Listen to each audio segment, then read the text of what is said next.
So the topic is projectile motion.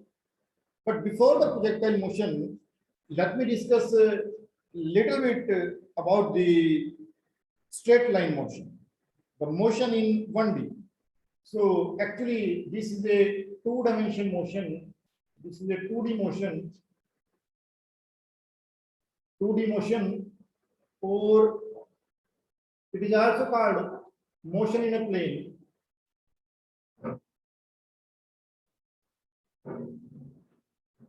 अब ये motion in a plane, ये 2D motion, ये 1D मोशन से कैसे अलग है? How the motion in a plane is different from motion in a straight line, or how the 2D motion is different from 1D motion. So let me take the 1D motion. 1D motion में हमने क्या देखा? 1D motion में हमने देखा कि ये एक ग्राउंड है या रोड है. अब इस रोड के ऊपर, इस रोड पे कोई ऑब्जेक्ट अगर चलता है तो ये कोई मान लो व्हील है. ये व्हील अगर चलता है तो इसके ऊपर एक एक्सेलरेशन है कि, और एक्सेलरेशन की डायरेक्शन ये है, और हमें पता है कि जो एक्सेलरेशन की डायरेक्शन होगी उसी डायरेक्शन में ही वेलोसिटी होगी, उसी डायरेक्शन में ही वेलोसिटी होगी. सो एक्सेलरेशन की डायरेक्शन और वेलोसिटी की डायरेक्शन अगर सेम होती हैं, so that is the case of 1D motion, right.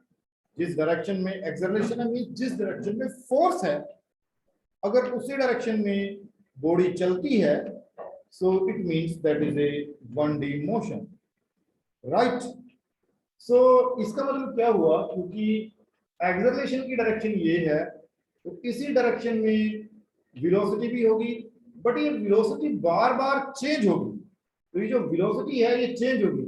यहाँ पे हो सकता है कि ये v1 हो, तो नेक्स्ट किसी पॉइंट पे ये v2 हो जाएगी, और उसके बाद फिर दोबारा किसी पॉइंट पे ये v3 हो जाएगी.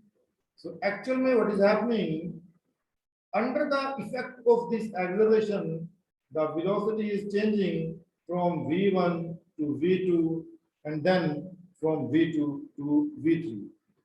But the change in velocity is along the direction of the acceleration, right? तो हो सकता है कि यहाँ पे जो बॉडी का v1 था वो था 5 मीटर पर सेकंड स्क्वायर, यहाँ पे हो गया वो 10 मीटर पर सेकंड स्क्वायर, और यहाँ पे हो गया वो 15 metre per second square.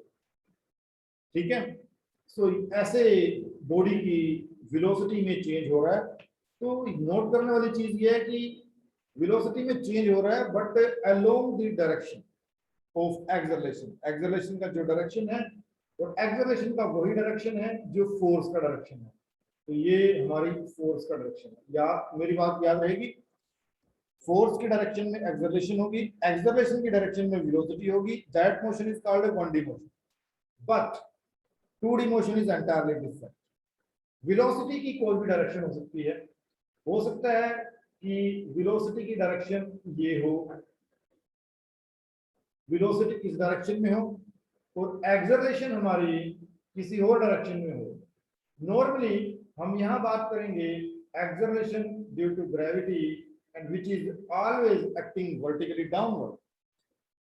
Acceleration downward ही रहेगा. वेलोसिटी हो सकता है वर्टिकल हो, ऐसे हो, या हो सकता है किसी एंगल थीटा पे वेलोसिटी हो सकता है वेलोसिटी ऐसे हो, हॉरिजॉन्टल वेलोसिटी हो. ये हॉरिजॉन्टल वेलोसिटी आ गई, ये वर्टिकल वेलोसिटी आ गई, ये किसी एंगल थीटा पे वेलोसिटी आ गई, राइट. सो जब ऐसी सिचुएशन हो बच्चों कि वेलोसिटी किसी भी डायरेक्शन में हो सकती है, बट एक्सेलरेशन का डायरेक्शन ये हम वर्टिकली डाउनवर्ड अगर दिखाएं, सो उस केस के अंदर बॉडी स्ट्रेट लाइन में नहीं जा सकती. बॉडी एक कर्व ट्रेस करेगी, और वो कैसी कर्व होगी, वो कर्व हमें डिस्कस करनी है। So this is the topic of today discussion, और इसी को हम बोलते हैं 2D मोशन। 2D मोशन का मतलब कि ये वाई एक्सिस पे है, राइट, और जो वेलोसिटी है वो हो सकता है कि वो एक्स एक्सिस पे हो। तो ये जो एक्स वाई प्लेन है, एक्स वाई प्लेन है, इसी को बोलते हैं 2D प्लेन, 2 डायमेंशनल, क्योंकि एक डायमेंशन एक्स हो गई, दूसरी वाई होगी, so this is called 2D plane। सो यहाँ पे हमें देखना है कि अब वेलोसिटी के साथ क्या होगा। 1D मोशन में हमने देखा कि वेलोसिटी हमारी इंक्रीज होगी, या तो ऐसी सिचुएशन होगी कि अगर एक्सेलरेशन पॉजिटिव है, अगर ये पॉजिटिव है तो एक्सेलरेशन पॉजिटिव होने के कारण वेलोसिटी इंक्रीज होगी, बढ़ेगी। पर अगर एक्सेलरेशन नेगेटिव है, माइनस ए है, तो ये कम होती जाएगी, राइट। पर यहाँ पे क्या होगा, इस केस के अंदर पहले तो वेलोसिटी कम होगी क्योंकि एक्सेलरेशन नीचे की तरफ है, एक सर्टेन पॉइंट पे जाके जीरो हो जाएगी, और उसके बाद फिर दोबारा इंक्रीज होनी स्टार्ट होगी। तो जो वेलोसिटी का बिहेवियर है वो कॉम्प्लिकेटेड है। पहले डिक्रीज होती जाएगी, मींस पहले ऊपर जाते जाते जाते जाते जाते डिक्रीज होती जाएगी, डिक्रीज होते होते होते जीरो हो जाएगी, और फिर उसके बाद फिर दोबारा इंक्रीज होनी स्टार्ट होगी, राइट, एंड देन फाइनली वो ग्राउंड पे आके हिट करेगी with the maximum velocity. So that type of motion is called the projectile motion. So let me take the situation. Let me take the situation of projectile motion. So let us consider a plane, xy plane. हमने एक xy plane को choose किया। This is my x-axis, my y-axis, and this is my origin. अब यहां से हमने किसी ball को थ्रो किया, और उस बॉल को हमने थ्रो किया विद सर्टेन वेलोसिटी u के साथ हमने उसको थ्रो किया, और किस एंगल पे थ्रो किया वो एंगल हमें गिवन है, ये थीटा एंगल पे हमने इसको थ्रो किया। सो ये u को बोलते हैं velocity of projection, velocity of projection, ये वर्ड यहाँ पे ध्यान रखना है, प्रोजेक्शन, इसी से लिया गया है प्रोजेक्टाइल मोशन। प्रोजेक्शन का मतलब क्या है कि वेलोसिटी एक्स पे भी है और वेलोसिटी वाई पे भी है। इस प्रोजेक्शन का मतलब है वेलोसिटी एक्स पे भी है, वेलोसिटी वाई पे भी है। तो अब ये दो तरह की प्रोजेक्शन है, एक एक्स वाली प्रोजेक्शन है और एक वाई वाली प्रोजेक्शन है। तो यहाँ पे जो एक्स वाली प्रोजेक्शन है उसको क्या लिखेंगे हम, उसको हम लिखेंगे u cos थीटा, या उसको लिखते हैं ux, और ux को लिखेंगे हम u cos थीटा। ऐसे ही y पे भी प्रोजेक्शन है, x की प्रोजेक्शन को हम ऐसे दिखाते हैं कि ये हमने परपेंडिकुलर डाल दिया and this is called ux, और इसको लिखेंगे u cos थीटा। ऐसे ही यहां से एक y पे प्रोजेक्शन डाल दो तो ये हो जाएगा uy, और इसको लिखेंगे u sin थीटा। सो दो तरह की प्रोजेक्शन आ गई हमारे पास। u को हमने दो कंपोनेंट में रिजोल्व किया, ux is equal to u cos theta and uy is equal to u sin theta. So this is called horizontal component of velocity. This is called horizontal component of velocity.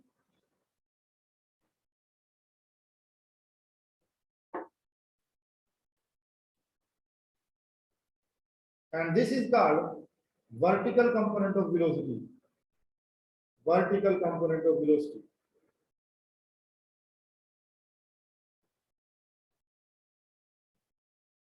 Vertical component of velocity. Right. Actual में हुआ क्या कि ये जो u है ये दो component में ब्रेक हो गई, एक हो गया ux, एक हो गया uy। ux को लिखते हैं u cos थीटा, uy को लिखते हैं u sin थीटा। तो अब यहाँ पे कुछ चीजें नोट करने वाली हैं कि ये u cos थीटा क्या काम करेगा और ये u sin थीटा क्या काम करेगा। सो अगर हम कॉमन सेंस यूज करें तो डेफिनेटली ये हम इजीली बोल सकते हैं कि u cos थीटा इस बॉल को जो यहाँ पे पड़ी थी, इस बॉल को हॉरिजॉन्टल डायरेक्शन में मूव कराएगा और u sin थीटा इस बॉल को वर्टिकल डायरेक्शन में मूव कराएगा। दोनों चीजें साथ साथ होंगी और हमें पता है जो एक्सेलरेशन ड्यू टू ग्रेविटी है वो वर्टिकली डाउनवर्ड है, ये एक्सेलरेशन ड्यू टू ग्रेविटी ये नीचे की तरफ है। तो ये हमारा हो गया जी हमारा नीचे की तरफ है। और तो अब ux बॉडी को हॉरिजॉन्टल डायरेक्शन में ट्रेवल कराएगा और u sin थीटा बॉडी को वर्टिकल डायरेक्शन में ट्रेवल कराएगा। सो दोनों मोशन होंगी साइमल्टेनियसली, हॉरिजॉन्टल में भी चलेगा और वर्टिकल में भी चलेगा। ठीक है। सो यहाँ पे कुछ चीजें नोट करने वाली हैं, एजम्पशन है इसके अंदर।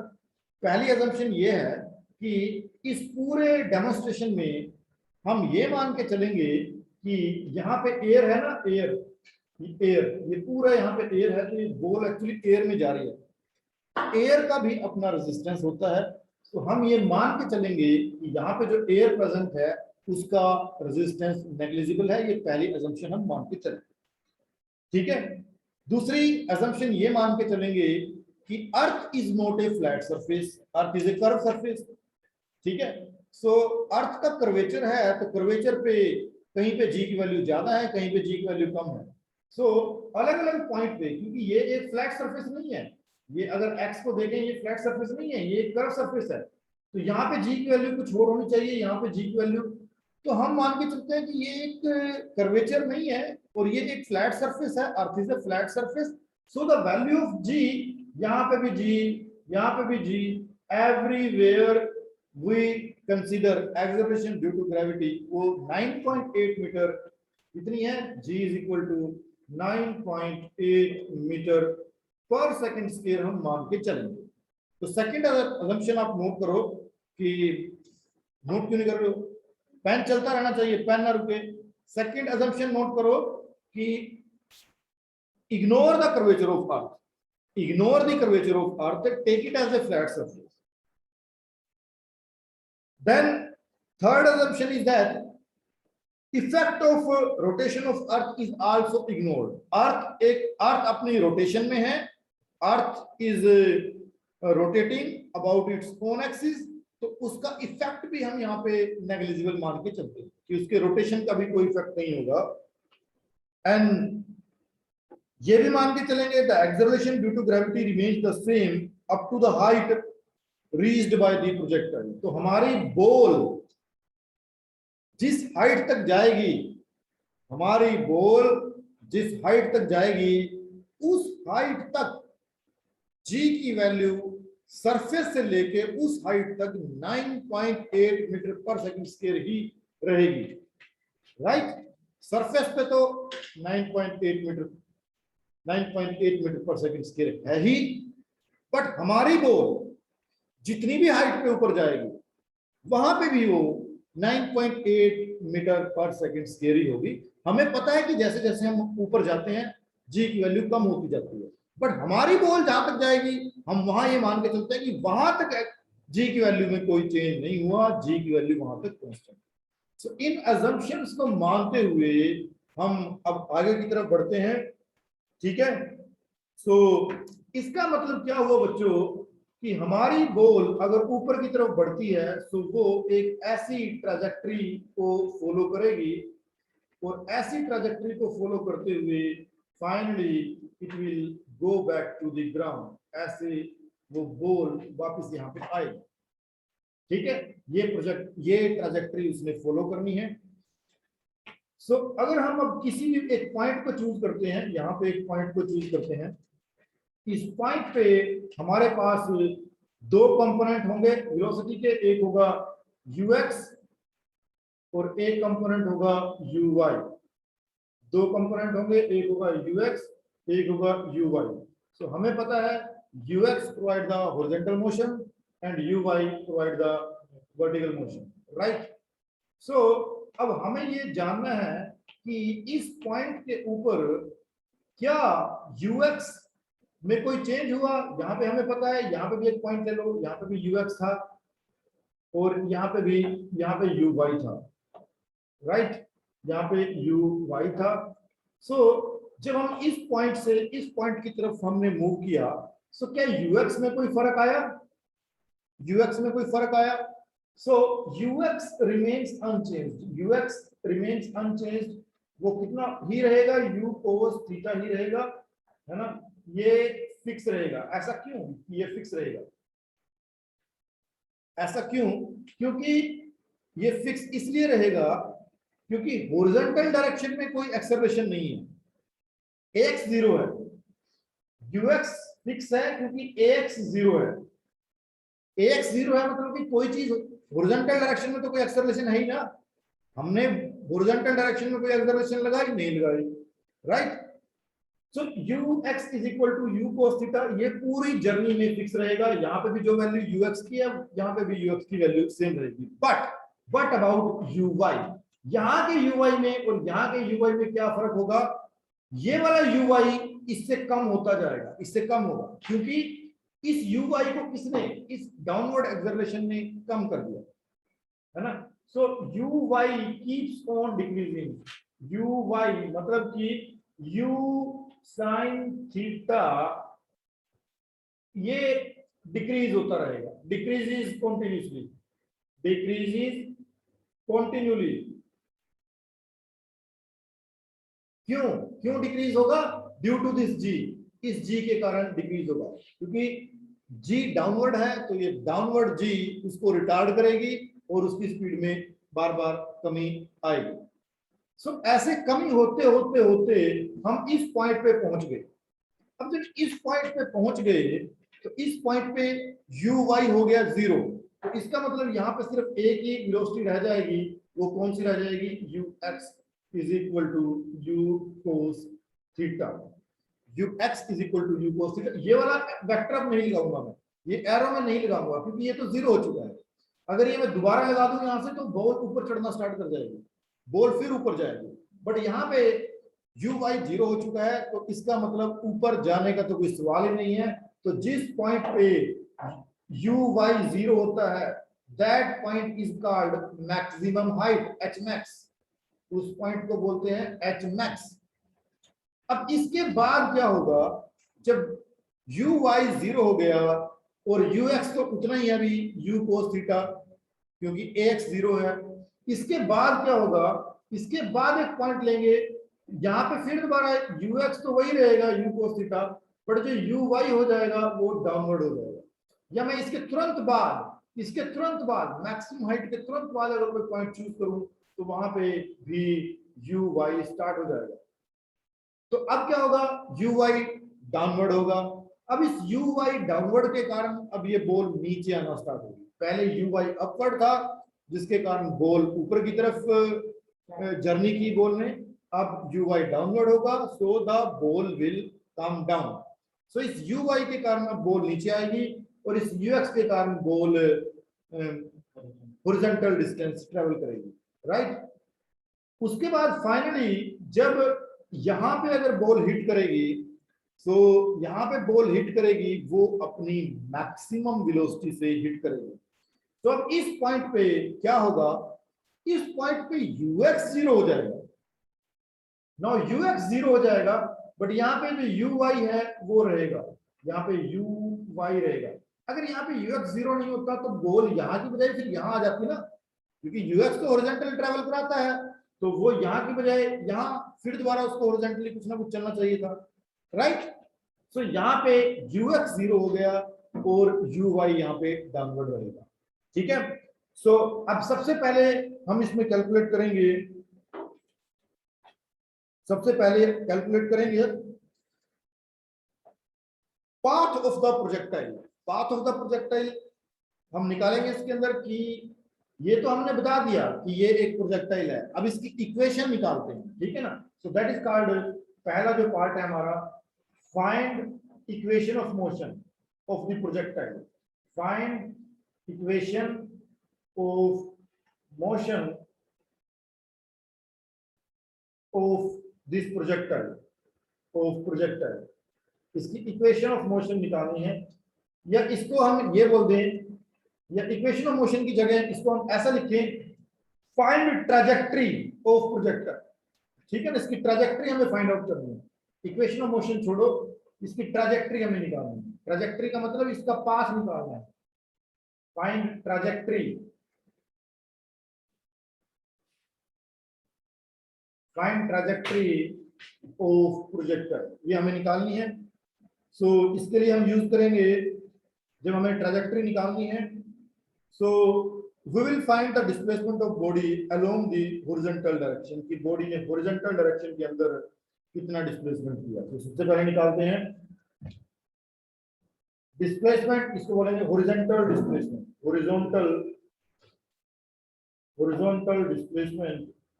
तो वही फार्मूला लगाएंगे, distance is equal to speed into time. तो हॉरिजॉन्टल डिस्टेंस हो गया या हॉरिजॉन्टल डिस्प्लेसमेंट हो गया, that is equal to speed into time, ठीक है ना। स्पीड कितनी होगी ux, टाइम कितना हो गया, मान लो जो टाइम है वो है t, राइट।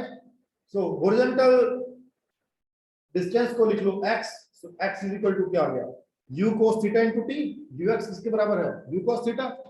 तो ux की जगह लिख दिया हमने u cos theta into t, और t को हमने मल्टीप्लाई ऐसे t लिख दिया, ठीक है। सो ये तो आ गया हॉरिजॉन्टल डिस्प्लेसमेंट। अब क्योंकि वर्टिकल डिस्प्लेसमेंट भी तो है, तो सेकंड फाइंड आउट करते हैं vertical displacement. Now vertical displacement या वर्टिकल डिस्टेंस, वर्टिकल डिस्टेंस बोलो या वर्टिकल डिस्प्लेसमेंट, तो y होगा, वर्टिकल में y लिखेंगे, तो y इज इक्वल टू क्या होगा, uy, है ना। इसके लिए ना हम एक इक्वेशन यूज करते हैं, इसको ऐसे नहीं करेंगे, इसके लिए हम एक इक्वेशन ऑफ मोशन यूज करेंगे, डायरेक्टली उसी से करते हैं। s is equal to ut plus half at square, ये वाली इक्वेशन याद है सभी को, इक्वेशन ऑफ मोशन, है ना। तो इसकी जगह लिख दो y, क्योंकि वर्टिकल मोशन है, y is equal to u की जगह लिख दो u साइन थीटा, u की जगह लिख दो u साइन थीटा, क्योंकि वर्टिकल मोशन है, ये t एज इट इज आ गया। अब a की जगह लिख दो माइनस जी, a की जगह क्या आ जाएगा यहाँ पे, a is equal to minus g, right. तो ये आ गया minus 1/2 g into t square. So ये बन गई इक्वेशन नंबर 2, और ये बन गई equation number 1, equation number 1 and this is equation number 2, right.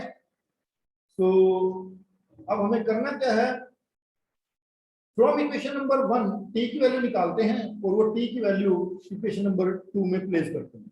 so, इस इक्वेशन नंबर 1 से हम t की वैल्यू निकालते हैं, तो क्या आ जाएगा t की value, t is equal to x upon u cos theta, u cos theta, और ये t की वैल्यू प्लेस करते हैं यहाँ पे और यहाँ पे, तो y कितना आ जाएगा, y is equal to u sin theta into t की जगह पे आ गया x upon u cos theta, ठीक है। सो अब फिर दोबारा t की वैल्यू प्लेस करते हैं, तो t की वैल्यू क्या आ जाएगी, minus minus as it is लिखा हमने 1/2 g इंटू टी स्क्वायर का मतलब x square upon u square cos square theta, right. अब देखो क्या क्या चीजें यहाँ से कैंसिल होती हैं, जो कैंसिल होने वाली चीज है उसको कैंसिल करते हैं। देखो u कैंसिल हो गया, u कैंसिल हो गया, तो ये क्या बचा, y इज इक्वल टू, इसको लिख देंगे sine theta upon cos theta tangent theta, तो ये आ गया tan x, ये टेंजेंट थीटा, और साथ में x तो एज इट इज आ गया, माइनस 1/2 को एज इट इज लिखा हमने, 1/2 एज इट इज लिखा, राइट। सो इसको हमने लिखा जी, जी भी यहाँ पे है, जी को लिखा ऐसे, और नीचे हो गया यू स्क्वायर, ये हो गया यू स्क्वायर, साथ में है कोस स्क्वायर थीटा, साथ में है कोस स्क्वायर थीटा, और साथ में आ गया ये एक्स स्क्वायर, एक्स स्क्वायर को ऐसे लिख लो। तो ये आ गई इक्वेशन ऑफ ए पैराबोला। कैसे पैराबोला की इक्वेशन जो होती है, y is equal to mx square, तो y is equal to mx square, तो m क्या होता है स्लोप, m क्या होता है स्लोप, तो ये देखो y is equal to mx square, तो ये जो पूरा आ गया ये बीच में tan theta into x minus half g upon u square cos theta square, ये पूरा आ गया m। So this is called equation of a parabola. तो यहां से हमने प्रूव किया कि whenever we throw a ball at certain angle with certain speed, so it will make a trajectory and the trajectory is a parabola, right? So ये एक vertically अब parabola हमारे पास आ गया, और अब हमें ये पता लगाना है सेकंड पार्ट में कि जब ये बॉल यहां से स्टार्ट किया और फाइनली यहां पे हिट किया, सो टोटल टाइम कितना लगा इस बॉल को यहां से इस पूरे ट्रैजेक्टरी को फॉलो करते करते यहां तक आने में कितना टाइम लगा। जैसे कोई प्लेन टेक ऑफ करता है, उसके बाद वो लैंड करता है, तो यहां से बॉल ने टेक ऑफ किया और फाइनली उसने ग्राउंड पे लैंड किया, तो यहाँ पे हम बोलते हैं time of flight. Time of flight का मतलब क्या होता है कि टेक ऑफ और लैंड के बीच का जो टोटल ड्यूरेशन है, that is called the time of flight. So अब हम फाइंड आउट करेंगे टाइम ऑफ फ्लाइट। सो ये सभी ने नोट कर लिया, इसको रब कर दूं, right, okay. So now we will move for the time of flight. ये इक्वेशन जितनी भी हमने की अभी तक, ये इक्वेशन हमारे काम की रहेंगी, इन इक्वेशन का हमें यूज करना पड़ेगा। So let us go for time of flight. Time of flight, तो टाइम ऑफ फ्लाइट को लिख लो आप, ये it is a time taken from the take off the ball from the ground up to the landing of the ball, right. So इसमें हम एक equation of motion की हेल्प लेंगे। So we will take using equation of motion, बहुत simple सी equation है, इस equation का यूज करके हम टाइम ऑफ फ्लाइट कैलकुलेट करेंगे। Use equation of motion, v is equal to u plus a into t, because a is replaced by minus g, so v is equal to u minus g into t। इस equation का यहाँ पे use करेंगे, and जो v है वो है यहाँ पे vy, क्योंकि वर्टिकल मोशन है, ऊपर की तरफ बॉडी जा रही है, हमने अपवर्ड वेलोसिटी से इसको प्रोजेक्ट किया, तो v is replaced by vy।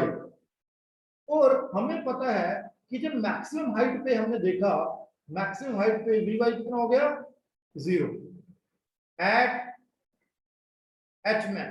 जब h max हुआ तो क्या हो गया, vy 0 हो गया।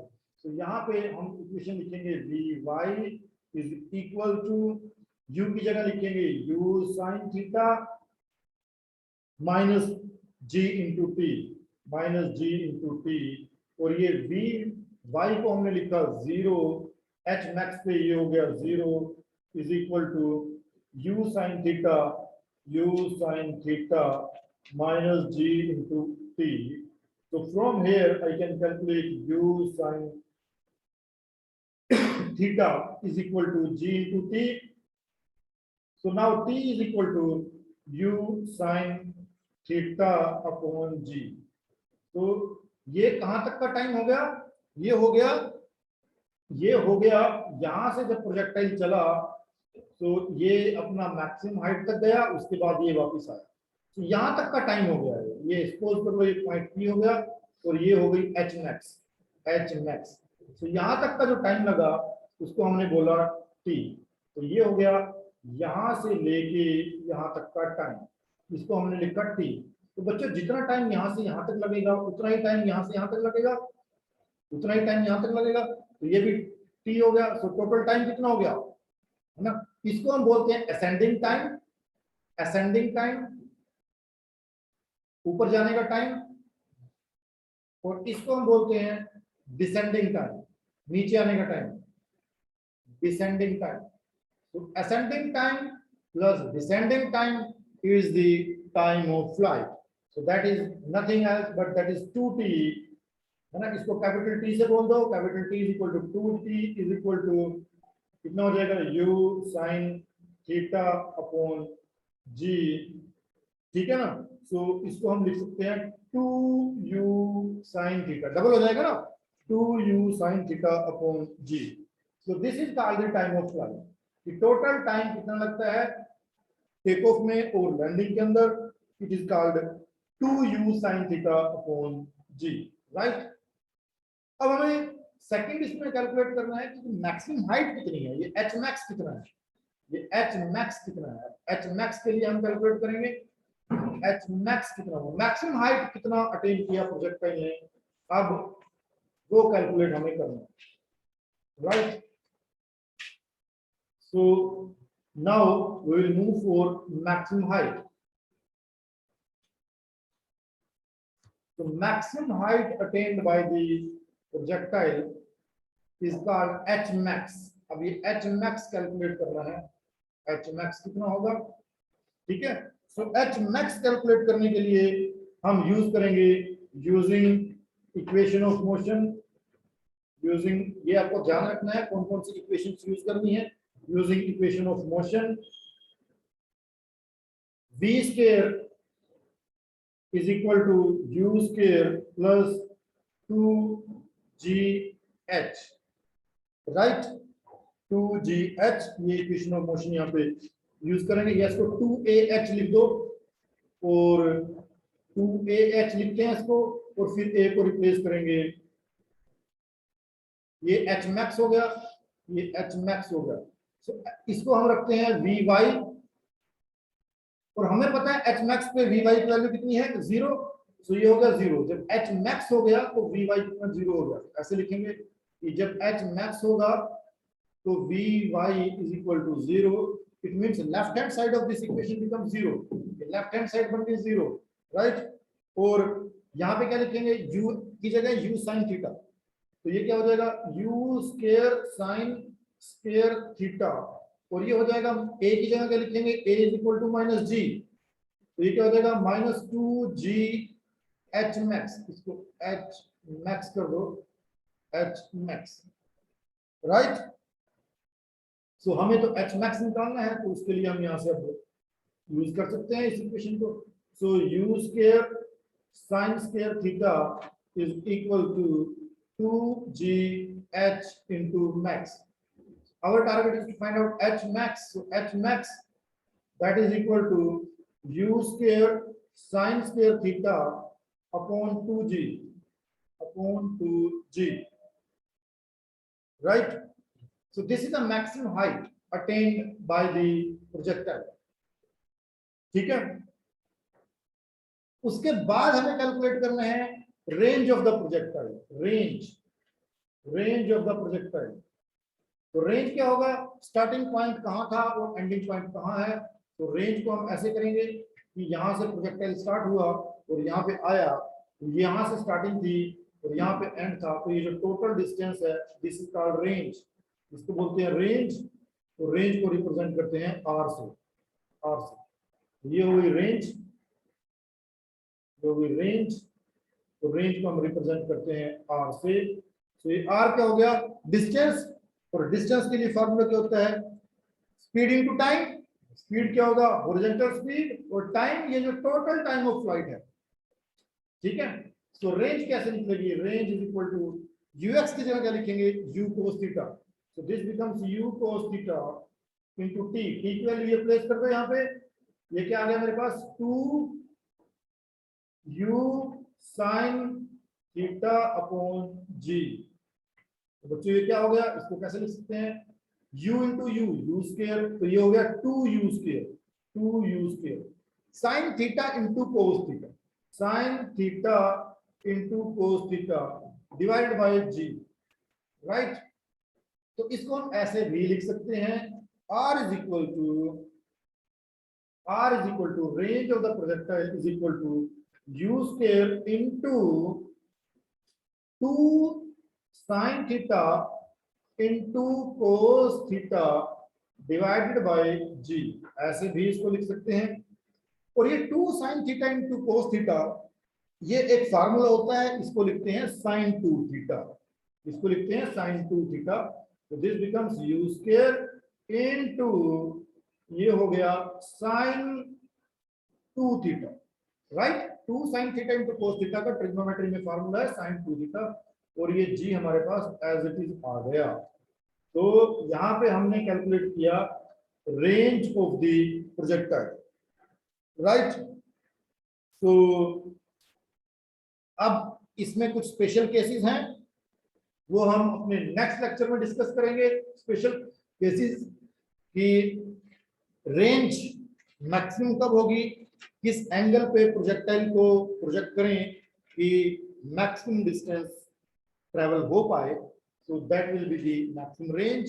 That will be the part of our next lecture discussion. Okay, that's all for today.